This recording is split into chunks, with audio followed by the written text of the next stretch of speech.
Pada hari ini, Senin, tanggal 19 April 2021, sidang perkara gugat cerai dengan nomor 009-PDT-G-2021-PA-Sleman antara Novi Agatha binti Wibowo sebagai penggugat melawan Hermawan bin Mukmin sebagai tergugat akan segera dimulai. Majelis Hakim dipersilakan memasuki ruang sidang. Hadirin dimohon untuk berdiri.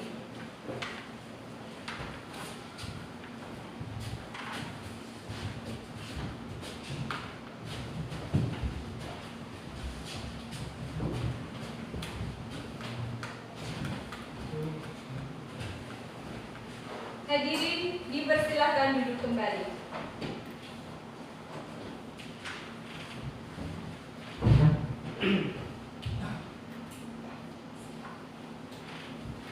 Bismillahirrahmanirrahim. Assalamualaikum warahmatullahi wabarakatuh. Hari ini Senin tanggal 19 April 2021, Pengadilan Agama Kabupaten Sleman yang memeriksa dan mengadili perkara dengan nomor 009-PDT-G-2021 dalam pokok perkara gugat cerai antara Novi Agatha bin Wibowo melawan Hermawan bin Mukmin. Dengan ini dinyatakan dibuka dan tertutup untuk umum. Kepada petugas silakan memanggil penggugat dan tergugat untuk memasuki ruang persidangan. Baik, Yang Mulia. Kepada Saudari Novi Agatha binti Wibowo sebagai penggugat beserta kuasa hukumnya dan Saudara Hermawan bin Mukmin sebagai tergugat beserta kuasa hukumnya dipersilakan memasuki ruang sidang.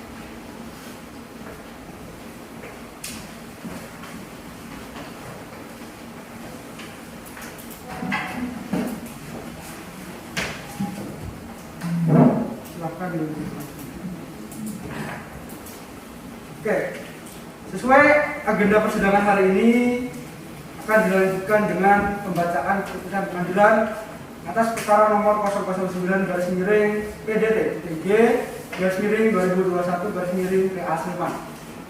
Kepada para pihak dimohon untuk memperhatikan dan mendengarkan dengan seksama atas putusan dari majelis hakim. Di sini saya akan membacakan hasil musyawarah dari majelis hakim terkait dengan gugatan dari pihak penggugat maupun jawaban dari pihak tergugat sampai selesai.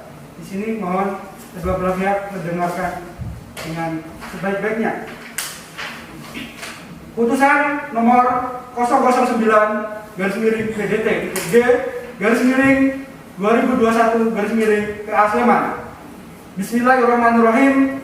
Demi keadilan berdasarkan ketuhanan yang Maha Esa, Pengadilan Agama Sleman 1. Memeriksa dan mengadili pada tingkat pertama dalam persidangan majelis telah menjatuhkan putusan sebagai berikut atas perkara permohonan cerai gugat antara pihak-pihak yang berperkara. Dalam hal ini, Novi Agatha binti Wibowo, perempuan, umur 45 tahun, agama Islam, pendidikan terakhir S1, pekerjaan wira swasta, bertempat tinggal di Jalan Mawar nomor 52 Sleman, selanjutnya disebut sebagai penggugat, melawan Hermawan bin Mukmin, laki-laki umur 45 tahun, agama Islam, pendidikan terakhir S1, pekerjaan wira swasta, bertempat tinggal di Jalan Mawar nomor 52 Sleman, selanjutnya disebut sebagai tergugat. Pengadilan agama tersebut telah membaca gugatan, penggugat dan surat-surat lain yang berhubungan dengan gugatan, telah mendengar keterangan penggugat dan tergugat beserta saksi-saksi dalam persidangan. Dalam hal ini tentang duduk perkara, bahwa penggugat berdasarkan surat gugatannya tanggal 4 April 2021 telah terdaftar di Kepaniteraan Pengadilan Agama Sleman pada register nomor 009-PDT-G-2021-PA Sleman pada pokok perkara yang mengajukan hal-hal sebagai berikut. Poin 1. Bahwa penggugat dan tergugat adalah suami istri berdasarkan perkawinan yang sah. secara hukum merujuk pada Akta Nikah nomor 374/109/8/2009 yang dikeluarkan oleh Kantor Urusan Agama Sleman pada tanggal 8 Agustus 2009. Kedua, bahwa dalam perkawinan penggugat dengan tergugat telah dikaruniai satu orang anak laki-laki dan satu orang anak perempuan, yaitu Rian Pratama berumur 10 tahun dan Senja Pratini berumur 6 tahun yang berjenis kelamin perempuan. Poin ketiga, bahwa pada mulanya rumah tangga penggugat dan tergugat dalam keadaan rukun. Namun, sejak bulan Januari 2020, ketentraman rumah tangga penggugat dan tergugat mulai goyah. Yaitu antara penggugat dengan tergugat sering terjadi perselisihan dan juga pertengkaran yang menyebabkan penggugat sering memergoki tergugat menelpon dengan perbicaraan romantis dengan teman wanitanya. Poin keempat, tergugat sejak bulan Februari 2020 sering melakukan penganiayaan yang berat pada penggugat, di mana pihak tergugat sering menempeleng penggugat sampai pingsan atau memat. Karena kejadian tersebut, penggugat merasakan trauma yang hebat dan ketakutan yang luar biasa. Apabila bertemu dengan tergugat, pihak penggugat seringkali merasa takut karena terancam jiwanya. Oleh karena itu, penggugat tidak sanggup lagi melanjutkan rumah tangga dengan tergugat. Dengan demikian, pelakuan tergugat tersebut telah melanggar janji taklik talak yang diucapkan sesudah akad nikah. Untuk itu, penggugat merasa keberatan, tidak rela dan bersedia membayar ikhwal atau pengganti. Kelima, bahwa perselisihan dan pertengkaran itu berkelanjutan terus-menerus, sehingga akhirnya sejak tanggal 2 bulan Desember tahun 2020 hingga sekarang, penggugat dan tergugat telah berpisah tempat tinggal atau berpisah ranjang karena penggugat telah pergi meninggalkan tempat kediaman bersama. Yang mana dalam pisah rumah tersebut saat ini penggugat bertempat tinggal di rumah orang tuanya di Jalan Godian KM 5 Sleman dan tergugat bertempat tinggal di Jalan Mawar nomor 52 Sleman. Dan selama itu juga sudah tidak ada hubungan lagi di antara keduanya. Poin keenam, bahwa adanya perselisihan dan pertengkaran yang terus-menerus tersebut mengakibatkan rumah tangga penggugat dan tergugat tidak ada kebahagiaan lahir batin, sehingga tidak ada harapan lagi untuk membina rumah tangga ke depan. Poin ketujuh, bahwa atas dasar uraian di atas, gugatan penggugat telah memenuhi alasan perceraian, bahwa pihak keluarga sudah berusaha mendamaikan penggugat dan tergugat namun tidak berhasil. Menurut Undang-Undang Nomor 1 Tahun 1974, Junto Peraturan Pemerintah Nomor 9 Tahun 1975, Pasal 19, Junto Kompilasi Hukum Islam Pasal 116. Dengan hal tersebut, maka segala unsur yang sudah disebutkan di atas memenuhi unsur gugatan perceraian, dan itu bisa memenuhi alasan penggugat untuk mendasarkan pada gugatan perceraian.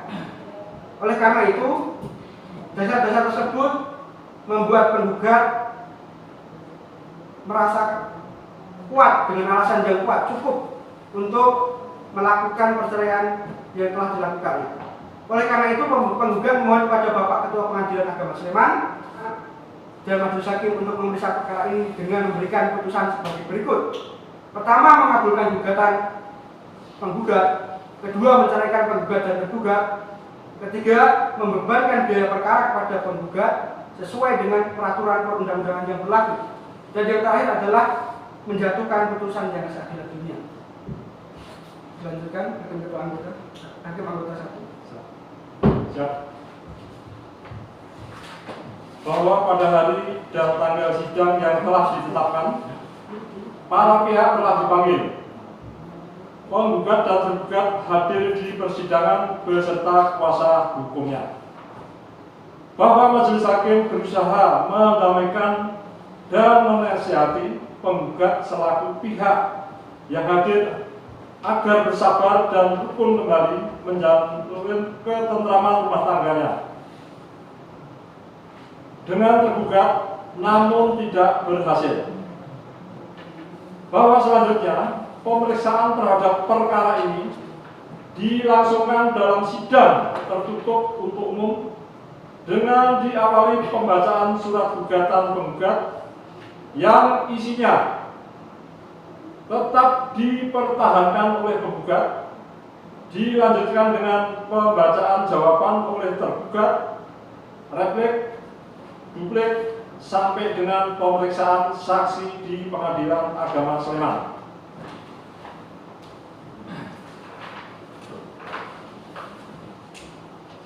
Bahwa untuk menguatkan dalil gugatannya, penggugat telah mengajukan bukti-bukti berupa titik 2.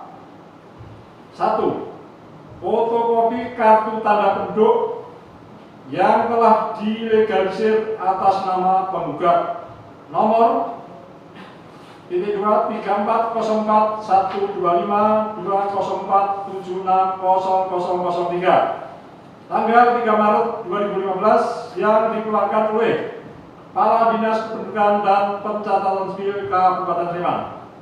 2. Fotokopi buku kutipan akta nikah yang telah dilegalisir atas nama penggugat nomor 374 109 Romawi 8 2009 yang dikeluarkan oleh Kepala Kantor Urusan Agama Sleman pada tanggal 8 Agustus 2009, bahwa di samping bukti surat tersebut telah didengar keterangan 2 orang saksi dari pihak penggugat, yaitu sebagai berikut. 1. Saksi 1 bernama Hasan Sito Sahid, umur 36 tahun, agama Islam, pekerjaan wira swasta, alamat Tundan RT 001 RW 001 Sleman, dengan di bawah sumpahnya memberikan keterangan sebagai berikut. 2. Bahwa saksi kenal dengan penggugat dan tergugat. Kemudian bahwa saksi memiliki hubungan sebagai asisten rumah tangga dari penggugat. Bahwa saksi mengetahui penyebab penggugat tidak tinggal bersama lagi dengan tergugat, yakni telah terjadi perselisihan dikarenakan penggugat selalu curiga kepada tergugat terkait adanya wanita idaman lain. Bahwa saksi mengetahui bahwa tergugat memang menerima telepon dari wanita lain dari percakapan yang terloudspeaker. Bahwa saksi sering melihat pertengkaran antara penggugat dan tergugat. Dari pertengkaran tersebut tak jarang tergugat melakukan kekerasan dengan menampar penggugat dan menjurus ke arah KDRT. Bahwa saksi mengetahui tentang ketidakharmonis rumah tangga penggugat dan tergugat. Rumah tangga penggugat dan tergugat sudah tidak rukun, dan sejak bulan Desember 2020 penggugat sudah pergi dari kediaman mereka dan tinggal bersama orang tuanya.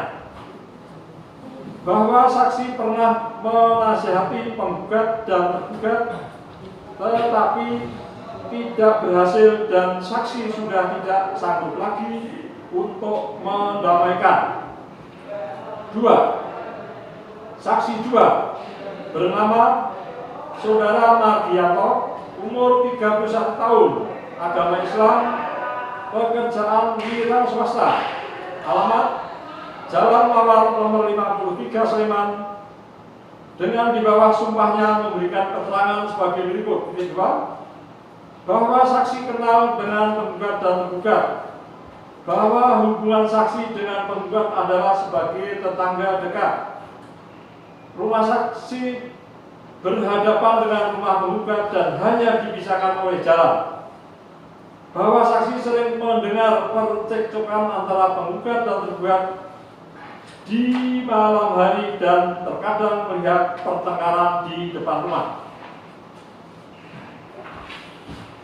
bahwa saksi pernah mengetahui jika penggugat marah besar kepada tergugat karena menerima telepon dari wanita lain, bahwa saksi belum pernah melihat kalau tergugat melakukan tindak kekerasan kepada penggugat, namun pernah mendengar penggugat memohon ampun agar tidak dipukuli lagi, bahwa saksi tidak mengetahui apakah kesaksiannya juga dirasakan oleh tetangga lainnya karena tidak pernah menanyakan kepada tetangga lainnya, bahwa saksi memberikan keterangan jika masyarakat sekitar memandang hubungan rumah tangga penggugat dan tergugat harmonis dan tidak terlihat ada masalah, bahwa atas keterangan para saksi tersebut pihak penggugat pada pokoknya membenarkannya, bahwa penggugat tidak mengajukan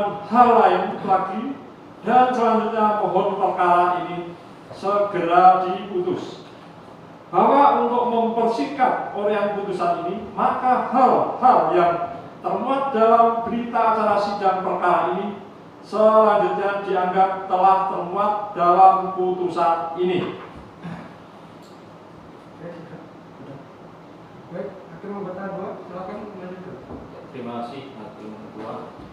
Tentang pertimbangan hukumnya, menimbang bahwa maksud dan tujuan gugatan penggugat adalah sebagaimana telah diuraikan di atas. Menimbang bahwa pada hari dan tanggal sidang yang telah ditetapkan, para pihak telah dipanggil, penggugat dan tergugat hadir di persidangan serta kuasa hukumnya. Oleh karena itu, perkara ini dapat diperiksa dan diputus tanpa hadirnya tergugat sesuai dengan ketentuan pasal 149 ayat 1 RBG Junto pasal 27 ayat 4 Peraturan Pemerintah Nomor 9 Tahun 1975. Menimbang bahwa majelis telah berupaya agar penggugat rukun kembali dalam sebuah rumah tangga dengan tergugat. Undang-Undang Nomor 7 Tahun 1989 sebagaimana telah diubah dengan Undang-Undang Nomor 3 Tahun 2006 dan perubahan kedua Undang-Undang Nomor 50 Tahun 2009. Akan tetapi upayanya tersebut tidak berhasil, di mana penggugat tetap dengan keinginannya untuk bercerai.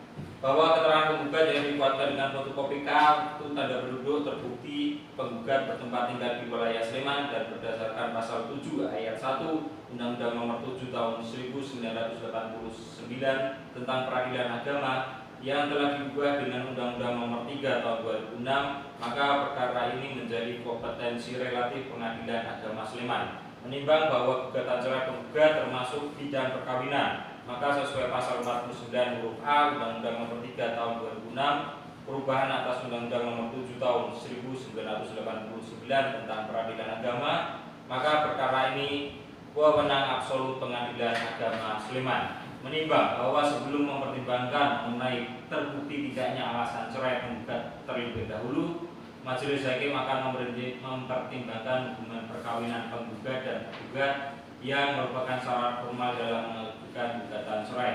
Menimbang bahwa berdasarkan keterangan penggugat serta keterangan saksi-saksi di persidangan yang menerangkan bahwa penggugat dan tergugat adalah suami istri yang sah, menikah di KUA Sleman tanggal 8 Agustus 2009 dan dikuatkan dengan bukti jika dikaitkan dengan pasal 7 ayat 1 maka telah terbukti penggugat dan tergugat adalah suami istri yang sah. Menimbang bahwa yang menjadi alasan pokok penggugat mengajukan gugatan terhadap tergugat adalah karena rumah tangga penggugat dan tergugat sudah tidak harmonis lagi, karena sejak bulan Januari 2020 sering terjadi perselisihan dan pertengkaran diduga karena adanya wanita idaman lain.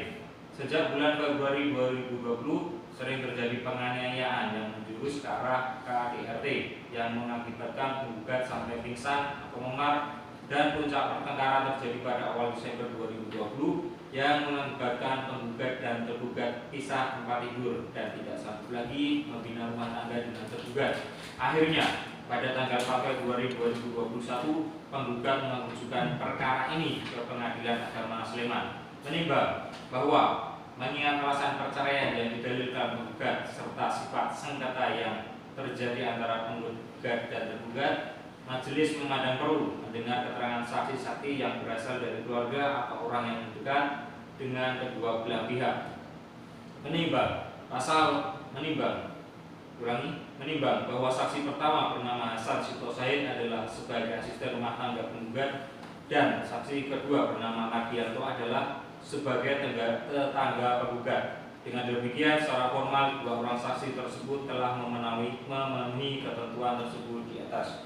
Menimbang bahwa saksi-saksi tersebut memberikan keterangan bahwa rumah tangga penggugat dan tergugat tidak harmonis, sering terjadi perselisihan dan pertengkaran yang menjurus ke arah KDRT dan telah pisah tempat tinggal selama kurang lebih 3 bulan. Saksi sering menyaksikan pertengkaran penggugat dan tergugat dan sudah berusaha menasihati penggugat tetapi tidak berhasil. Menimbang bahwa sekalipun tetangga lainnya tidak pernah menyaksikan perselisihan dan pertengkaran penggugat dan tergugat, hal tersebut wajar karena tidak semua permasalahan dalam rumah tangga tidak harus diketahui orang lain. Kemungkinan hal-hal yang sangat pribadi ditutup rapat-rapat dan tidak menjadi konsumsi publik. Untuk menjaga martabatnya, maka sangat logis jika pertengkaran antara penggugat dan tergugat tidak diketahui oleh tetangga lainnya dan antara penggugat dan tergugat sudah pisah tempat tinggal. Hal tersebut membuktikan bahwa penggugat dan tergugat rumah tangganya tidak harmonis, tidak terjalin komunikasi yang baik dan sudah pisah lebih kurang 3 bulan. Menimbang bahwa dalam suatu rumah tangga jika suami istri telah pisah selama 3 bulan dan selama berpisah tidak ada usaha untuk rukun walaupun telah diusahakan perdamaian akan tetapi tidak berhasil, maka keadaan tersebut menurut majelis hakim merupakan bukti rumah tangga yang telah pecah, tidak harmonis lagi dan tidak akan bisa mencapai tujuan perkawinan sebagaimana dimaksud pasal 1 Undang-Undang Nomor 1 Tahun 1974 Junto Al-Quran Surat Ar-Rum ayat 21. Menimbang bahwa berdasarkan pertimbangan tersebut di atas serta didukung dengan bukti-bukti dan dikuatkan dengan keterangan dua saksi penggugat, maka majelis hakim berkesimpulan bahwa gugatan penggugat tentang tidak harmonisan rumah tangga penggugat dan tergugat karena sering terjadi pertengkaran yang mengakibatkan penggugat dan tergugat berpisah tempat tidur, pisah tempat tinggal telah terbukti dan cukup beralasan serta memenuhi maksud pasal 19 huruf F Peraturan Pemerintah Nomor 9 Tahun 1975 junto pasal 116 huruf F Kompilasi Hukum Islam, yaitu antara suami istri terus-menerus terjadi perselisihan dan pertengkaran dan tidak ada harapan akan hidup rukun lagi dalam rumah tangga, yang merupakan salah satu alasan perceraian. Menimbang bahwa di samping alasan tersebut telah sesuai dengan pendapat pakar hukum Islam yang tercantum dalam kitab fikih Sunnah juz 11 halaman 293 yang berbunyi sebagaimana berikut, yang artinya, dan jika telah tetap dakwa istri terbukti di hadapan hakim tentang kemadaratan dari suami dengan saksi-saksi yang diajukan oleh istri atau pengakuan suami dan hakim tidak berhasil mendamaikan keduanya, maka hakim menjatuhkan talak bain. Menimbang bahwa terhadap penggugat telah diupayakan perdamaian oleh majelis hakim maupun oleh saksi-saksi penggugat, maka namun tidak berhasil, maka berdasarkan pasal 39 ayat 1 dan ayat 2 Undang-Undang Nomor 1 Tahun 1974 junto pasal 65 Undang-Undang Nomor 7 Tahun 1989 yang telah diubah dengan Undang-Undang Nomor 3 Tahun 2006, maka majelis hakim berpendapat gugatan penggugat pada petitum primer nomor 2 cukup beralasan untuk dikabulkan dengan amar menjatuhkan talak 1 bain subro tergugat kepada penggugat. Menimbang bahwa berdasarkan pasal 89 ayat 1 Undang-Undang Nomor 7 Tahun 1989 tentang peradilan agama yang telah diubah dengan Undang-Undang Nomor 3 Tahun 2006 dan Undang-Undang Nomor 50 Tahun 2009, maka biaya perkara ini dibebankan kepada penggugat yang jumlahnya akan disebutkan dalam amar putusan ini. Silakan dilanjutkan. Terima kasih anggota 1. Oke. Mengingat segala peraturan perundang-undangan yang berlaku serta hukum yang berkaitan dalam perkara ini, maka majelis hakim dalam hal ini mengadili: pertama, mengabulkan permohonan penggugat; kedua, menjatuhkan anak 1 bain subro tergugat kepada penggugat; Kemudian ketiga, menetapkan hak hadona atas anak berada pada penggugat. Dan yang keempat adalah membebankan kepada penggugat untuk membayar seluruh biaya perkara ini sebesar Rp 310.000. Demikian diputuskan dalam rapat permusyawaratan atau dalam rapat Majelis Hakim Pengadilan Agama Sleman pada hari Senin tanggal 19 April 2021 Masehi bertepatan dengan 7 Ramadan 1442 Hijriah. Dan pada hari itu juga putusan tersebut dibacakan dalam sidang yang terbuka untuk umum oleh Ketua Majelis saya sendiri, Agam Ibnu Asa SH MH, dan Abdullah Farda Al-Faruq SH dan Subianto SH, masing-masing hakim anggota dengan didampingi Vesi Suliani Nur SH sebagai panitia pengganti yang dihadiri oleh para pihak yang berperkara. Demikian putusan telah dibacakan. Kepada saudara penggugat, apakah saudara menerima putusan tersebut? Terima kasih Yang Mulia Majelis Hakim. Saya sebagai penggugat menerima semua isi putusan yang sudah dibacakan. Terima kasih. Saudara tergugat, apakah akan mengajukan banding? Terima kasih Yang Mulia. Kami dari kuasa hukum tergugat akan mempertimbangkan Yang Mulia. Oke. Kepada para pihak yang merasa keberatan atau kurang puas terhadap putusan ini, dipersilahkan untuk mengajukan banding di Pengadilan Tinggi Agama Yogyakarta dalam tempo 14 hari dimulai besok dari semenjak putusan ini dibacakan. Sidang perkara gugat cerai nomor 009-PJT-G/2021 PA Sleman pada hari ini tanggal 19 April 2021 dinyatakan ditutup dengan mengucapkan alhamdulillahirobbilalamin. Majelis Hakim dipersilahkan meninggalkan ruang sidang. Hadirin dimohon untuk berdiri.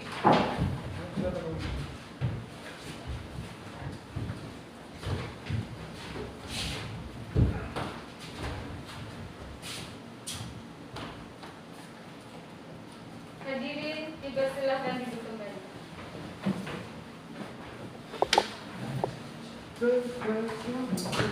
Lanjut.